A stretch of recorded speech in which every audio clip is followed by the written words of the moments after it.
fichier électoral d'être grossi dans une région de la Guinée. Les experts ont constaté avec beaucoup, et c'est à ce niveau que j'ai du respect pour le travail qui a été fait, ils ont constaté à la faveur des lois qui ont été prises ici en Guinée sur l'exploitation artisanale des mines, que la Haute-Guinée est une région extrêmement riche en or. Président Bandakane, vous vous souvenez dans l'histoire que Sundiata Keita et tous les autres, quand ils partaient à la Mecque, ils sont partis de la Haute-Guinée avec des tonnes d'or. Et c'est avec cette tonne d'or qu'on a embelli les lieux saints au niveau de l'Arabie Saoudite. Donc, les nouvelles lois qui ont été impulsées en République de Guinée depuis 2010, et le ministre des Mines et de la Géologie, M. Magasuba, l'a dit, ont permis une certaine exploitation artisanale libre. C'est-à-dire, le pouvoir, à un moment donné, a donné la possibilité aux Guinéens de s'enrichir en exploitant de façon artisanale les minerais qui se retrouvent dans leur sous-sol. Conséquence, il y a eu un boom, un déplacement massif des populations guinéennes vers cette zone. Non pour aller prendre ce qui s'y trouve et rentrer, mais pour s'installer. Lorsque les populations se déplacent, il y a l'accompagnement, c'est quoi? C'est le commerce. Oui. Ils doivent manger, ils doivent se loger. Alors, cette région aussi de la Guinée, la Haute-Guinée, elle s'est développée à la faveur de ces lois qui ont vu le jour au niveau de Conakry, au niveau de l'Assemblée nationale guinéenne. Et dans l'histoire, nous l'avons vu aux États-Unis, les 13 États primitifs, la Constitution de Philadelphie de 1787, ça concernait 13 États. Après, il y a eu la ruée vers l'ouest. En Guinée, on a assisté à une sorte de ruée vers la Haute-Guinée, d'où la grande population qui s'est enregistrée dans le fichier électoral et dont on a reproché le gonflement du fichier électoral vers la Haute-Guinée. Autant d'éléments. Donc, et pour terminer, lorsqu'on revient sur l'exclusion des 2 400 000 personnes qui ne votent pas, mais je dis, je suis surpris. Je suis surpris. Pourquoi? Parce que l'accusation, c'est quoi? C'est qu'au moment de la biométrie, ces électeurs ne se sont pas présentés pour laisser leurs empreintes digitales et les copies de leur carte. Cela veut dire quoi? Cela veut dire que ce sont des électeurs qui ont voté pendant certains échéances électorales en Guinée et qui aujourd'hui doivent être exclus à la faveur du consensus. Alors des électeurs qui auront voté soit pour l'opposition, soit pour le qui ne sont pas des électeurs fictifs. Ce ne sont pas des électeurs fictifs. Ce ne sont pas des électeurs fictifs. C'est juste parce qu'au niveau des preuves qui doivent accompagner leur enregistrement, il n'y en a pas su. Vraiment, c'est terrible. De toutes les façons, le pouvoir suprême appartient au peuple de Guinée. Nous allons le répéter. Pourquoi? Parce que c'est un peuple debout.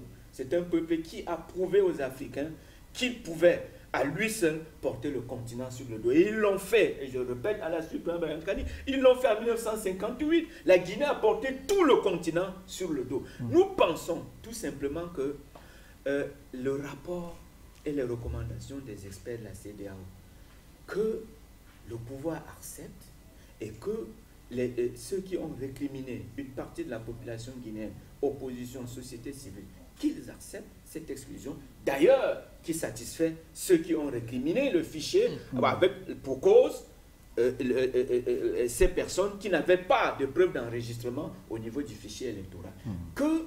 Qu'ensemble maintenant, nous voyons comment le jeu électoral va se passer en Guinée avec l'exclusion de 2 400 000 électeurs.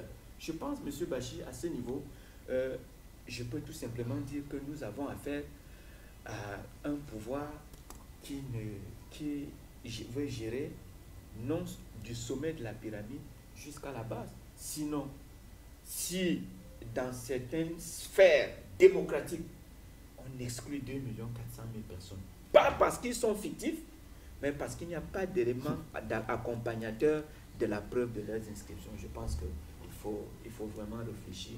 Et pour répondre à votre question, le peuple guinéen souverain maître de son destin. Très bien. Voilà qui a répondu. Amara, je vous ai vu lever le doigt. Oui, mais justement, je voulais le renchérir par rapport à la population galopante au niveau de la Haute-Guinée. Oui. Vous savez, ce sont des arguments avancés par certaines considérations qui ne se justifient pas par rapport aux réalités. Vous savez, vous constatez le plus souvent, il y a des conflits frontaliers entre la Guinée et le Burkina par rapport à l'exploitation artisanale de l'or. Oui. Aujourd'hui, vous allez en Haute-Guinée, à Sigiring, vous constatez une population très très galopante. Pourquoi? Parce que les gens vont à la recherche du bien-être. Oui. La vie est facile. C'est-à-dire que c'est très facile de gagner sa vie.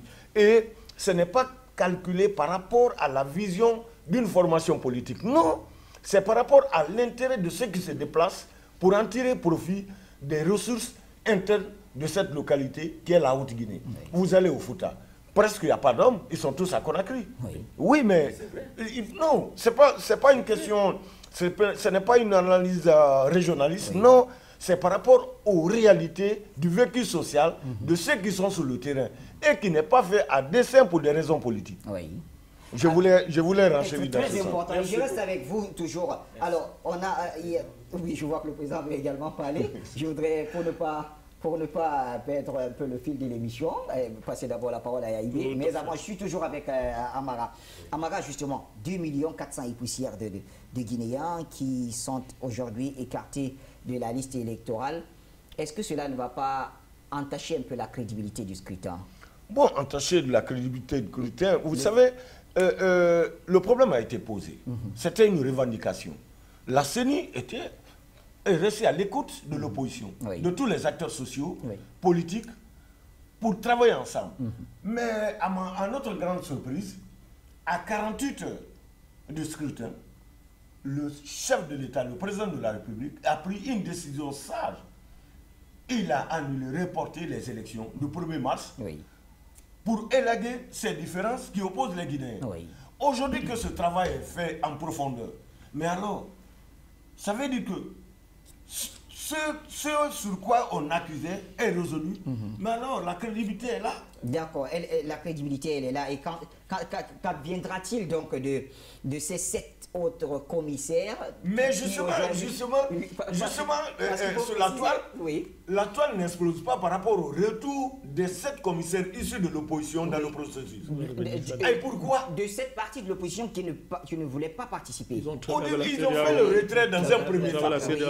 Maintenant, avec le retour des experts de la CEDEAO, ils ont travaillé ensemble.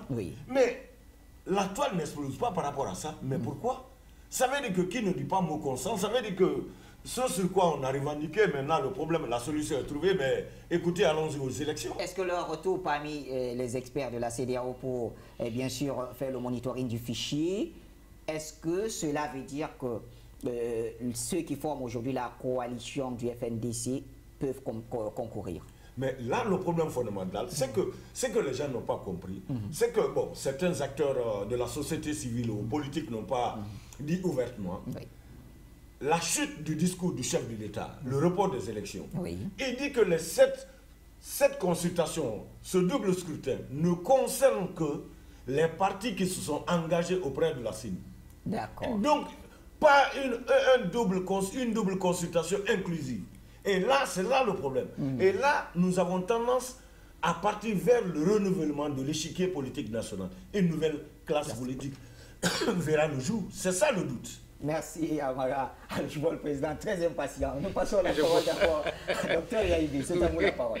Oui, mais moi je pense qu'en tout état de fait, il est tout à fait naturel qu'autour d'une gouvernance électorale qu'il y ait quand même des suspicions de la part de la classe de l'opposition et autres. Bon.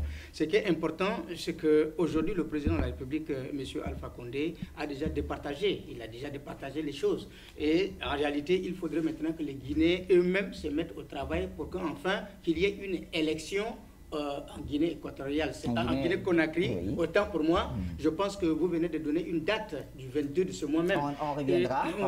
Oui. Je pense que c'est tout à fait naturel. Il faudrait laisser le temps au temps et enfin que les choses se mettent en place et pour permettre en réalité quelque chose de plausible et que les Guinéens puissent aller aux élections. Et je voudrais rassurer encore quelque chose là qui me taraude mon esprit. Dites tout simplement que c'est vrai, lorsqu'on est en période des élections, il y a souvent des imbroglios qui arrivent, qui se passent par-ci et là. Mais en réalité, il faudrait plutôt que les Guinéens eux-mêmes, comme déjà Maître Moment vient de dire, il faut laisser la latitude au moins, n'est-ce pas, aux Guinéens de prendre en main leur destin ou leur destinée pour permettre, n'est-ce pas, de juguler cette crise. Et en réalité, je l'ai toujours dit, parce que la Guinée-Conakry n'a pas une rébellion. La Guinée-Conakry n'a pas, comment je vais dire... il n'y a pas de péril dans la démarche. Il n'y a pas ça, mais tout simplement, ils ont seulement ce qu'on appelle la revendication politique. Et cette revendication politique doit être peut-être traitée au sein d'eux-mêmes, de la classe de la politique, pour qu'ils soient véritablement des acteurs. Très bien, merci Dr Yaïbé. Président Bandakani, enfin vous avez la parole. Et je prends quand même la chute de Dr Yaïbé pour constater qu'effectivement, la situation de la Guinée n'est pas aussi chaotique que ça. On est habitué à des pays où il y a 3 fronts, notamment des rébellions, des crises internes au niveau de la classe politique, la crise de succession, même au sein du palais présidentiel. Mais ici, bon, ce n'est pas le cas. Donc, on a envie de dire que la situation guinéenne, elle est plutôt apaisée. C'est-à-dire que, moi, il faut me parler loin. Oui. Ceux qui ont décidé de boycotter, c'est la base de revendication que tout le monde le sait. Que même tirer les conséquences. On n'a pas besoin de commenter. Vous même tirez les conséquences, puisque c'est à cause de vous que la CEDEAO est venue, non? Et c'est à cause du président Alpha Condé. Et c'est le président Alpha Condé a demandé à la CEDEAO de venir. Le président Alpha Condé, au départ, voulait lui faire une élection inclusive. C'est-à-dire en intégrant même ceux qui ont voté hier dans le cadre des autres processus électoraux, à la différence que ce n'était pas biométrisé. Il voulait une élection inclusive. Mais les revendications de ceux qui boycottent, je ne vais pas dire l'opposition, des boycotteurs, parce que je suppose qu'il y a une opposition plurielle dans ce pays. Les boycotteurs ont dit que non, vraiment, le fichier là, c'est dangereux. Et que voilà, on est en train de les piéger en couplant le référendum et un scrutin législatif. Mais le problème, c'était la question du fichier. On était en train d'accuser le président de vouloir, comme on fait dans tous les pays africains, de vouloir organiser une fraude généralisée. C'était ça le vrai débat. En estimant que vraiment le fichier là, à partir de ce fichier, ce référendum ne vaut rien. Mais l'affaire est réglée, mon cher Bachir. Le débat, il est là, c'est réglé. Aujourd'hui, qui peut encore, sur quelle base on peut estimer que l'élection à venir n'est pas légitime? Ne doit pas avoir lieu. Sur quelle base de quoi? Au nom de quoi vous allez demander qu'on ne permette pas au peuple guinéen de s'exprimer? Au nom de quoi encore? Les arguments qui auraient pu légitimer le boycott ont été ôtés. Du fait des boycotteurs eux-mêmes. Et ceux qui étaient censés être les arbitres les plus neutres que le monde entier n'a jamais connu. Mais ces arbitres sont venus, ils ont fait le travail en collaboration avec les représentants des boycotteurs. Quand on parle de commissaires, ce n'est pas les commissaires qui tombent du ciel. C'est les commissaires de qui? C'est une parité, hein? Celle de l'opposition, celle de la mouvance. Alors, vous boycottez l'élection, vous quittez la CENI, mais quand la CEDEAO arrive, vous réintégrez. Vous travaillez avec la CEDEAO. Maintenant, est-ce que quand vous avez travaillé avec la CEDEAO, vous pouvez mettre en cause ces conclusions? Non, c'est une affaire de logique. Nous voulons accuser personne ici. C'est une affaire de logique. Vous avez travaillé avec la CEDEAO. Comment allez-vous mettre en cause les conclusions de la CEDEAO? J'ai l'impression qu'on peut dire ici que nul ne peut se prévaloir de ses propres turpitudes. La question, elle est là. Alors moi, j'insiste et je dis, personne n'a le droit d'empêcher au peuple guinéen de s'exprimer. Si les partis politiques ont un rôle de fantassin de la démocratie à jouer dans un champ politique précis, mais les partis politiques n'ont pas le droit de confisquer l'expression du peuple, M. Bachir. Dans tous les pays du monde, la Constitution dit qu'aucune fraction ne peut se prévaloir de la souveraineté populaire. Mais là, quoi qu'on dise, mais il y a des fractions qui veulent s'accaparer de la souveraineté populaire. Là où on se trouve aujourd'hui, avec la voie qui est dégagée par un processus de certification qui ne dit pas son nom, qui a été imposé par les contestataires et par ceux qui estimaient qu'il faut boycotter, il y a un coup fourré derrière, ce fichier n'est pas juste, tout ça qu'on sort, ce processus-là, n'est-ce pas, de certification, il est épuisé. Il est épuisé. J'ai dit certification, je sais pourquoi j'utilise le mot. Je sais pourquoi j'utilise ce mot-là. Il est épuisé. Parce que lorsque vous remettez en cause, lorsque vous estimez que vos institutions ne peuvent plus arbitrer vos contradictions, qu'est-ce que vous appelez l'étranger? On a vu, moi j'ai suivi l'interview de certains porte-parole de cette opposition dans les médias internationaux. Moi j'ai écouté. À la limite, on appelait l'étranger à venir. Mais C'est-à-dire que... Mais non, le coloniser le pays. Mais tout à fait. En fait, c'est ça qu'il s'agissait, que, ben, écoutez, il n'y a plus d'institution ici, machin, il n'y a plus rien à faire ici, venez. Bon, maintenant, on a vu la CEDEAO qui est venue, et la CEDEAO doit venir parce que j'ai dit que la Guinée est partie prenante des accords qui ont créé la CEDEAO, et membre de la CEDEAO, à ce titre est lié au niveau de la CEDEAO. La CEDEAO est venue, tant mieux, elle a fait le travail. Elle a travaillé avec les représentants de cette opposition-là, de cette partie de l'opposition-là. Ils ont travaillé ensemble, elle a donné les conclusions. Monsieur Bachir, si je vous dis sur ce plateau que les conclusions que la CEDEAO a données engagent toute l'opposition qui a travaillé avec la CEDEAO, est-ce que j'ai tort? Non, puisque les conclusions sont opposables. Les engagent, elles sont opposables, c'est clair et c'est net. Voilà pourquoi je vous dis qu'à ce niveau-là, le boulevard est ouvert. Ouais. C'est fini, le boulevard est ouvert. On a levé les équivoques là. Ça a été levé. On a pu faire des élections avec moins de 3000 personnes qu'on aurait pu exclure. Si on se fie à la situation antérieure. Mais à cause, n'est-ce pas, de la surenchère politicienne, près de 2 500 000 Guinéens vont être exclus. On va accuser qui? Le président Alpha Condé? Non. C'est le fait du président? Le président a dit avant, comme moi je veux que tout le monde, je veux que cette élection soit inclusive. Qu'on laisse tout le monde participer, y compris ceux qui ne sont pas biométrisés. Parce que le débat il est là. Or, ils ne sont pas fictifs, ils ont voté dans les élections passées. Le président a dit allons-y. Mais je veux un référendum. Il faut que le peuple s'exprime pour savoir, pour me dire, est-ce que j'ai tort? Si ils ne sont pas d'accord avec moi, je me retire. S'ils sont d'accord, on change la constitution. Enfin, si le référendum, si le président parle du référendum, ça veut dire que son projet de changement constitutionnel est nul et non avenu. Et s'il parle du référendum, on suppose qu'il va perdre même les élections législatives. À ce moment-là, il va tirer les conséquences. Mais c'était avec une matrice électorale inclusive, suffisamment élargie. Mais là, Bachir, du fait de la surenchère politique, comme on voit dans beaucoup de pays africains, où la surenchère, j'allais dire démocratiste, électoraliste, voit les vrais enjeux, empêche de voir les vrais enjeux. Parce que maintenant qu'on a levé cette affaire par la CEDEAO, mettons sur la table les vrais enjeux du pays. Or, avant, ces enjeux devaient être brouillés par le vacarme électoraliste. Le bruit qui est fait sur le fait que non, vraiment, le fichier là pose problème, on veut truquer, machin et consort, le constitution n'a aucun problème, machin et consort. Maintenant que c'est réglé, et que ce n'est pas le fait du président, et que c'est ceux-mêmes que certains ont appelés, parce qu'en disant que dès qu'ils vont venir, la démocratie sur le fichier, le fichier sera transparent du fait qu'ils vont venir. Ils sont venus, ils ont tranché. Le fichier est désormais transparent. Le débat doit être clos. Très bien. Attendez, si les gens sont logiques, attendez, sauf s'il y a autre chose derrière. Mais si les gens sont logiques, l'affaire du fichier est clos. Pas à cause du président, à cause de ceux qui avaient autorité pour arbitrer, d'après ceux qui estiment que l'institution ne servait plus à rien. Ce n'est pas le fait du président. Maintenant que c'est ôté, Bachir, le voile des balles sur la table. Est-ce qu'un pays comme ce pays, la Guinée, avec toutes les perspectives qu'on est en train de voir, j'ai dit ici l'autre jour, et je continue à dire que je suis parlé de montrer le cas d'un débat, 20 ans de croissance à 2 chiffres s'annoncent à ce pays. Je dis bien 20 ans. Les perspectives sont terribles. Les acquis en 10 ans sont extraordinaires. Monsieur Bachir, on veut faire croire que, parce que quelqu'un est président, parce que quelqu'un appartient au camp des institutions, il n'aime plus son pays. Est-ce que le président Alpha Condé, au bout de ces 10 ans, n'a pas un message à dire à son peuple? Il ne peut pas dire à son peuple que, bon, du fait de mon expérience pendant 10 ans, je pense que voici les dangers qui nous guettent.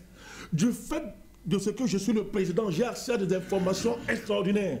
De par ma fonction, j'ai des paramètres pour voir votre avenir. Je pense que allons dans ce chemin, quitte à changer la Constitution, pourvu que la procédure soit régulière. S'il le fait, c'est un crime.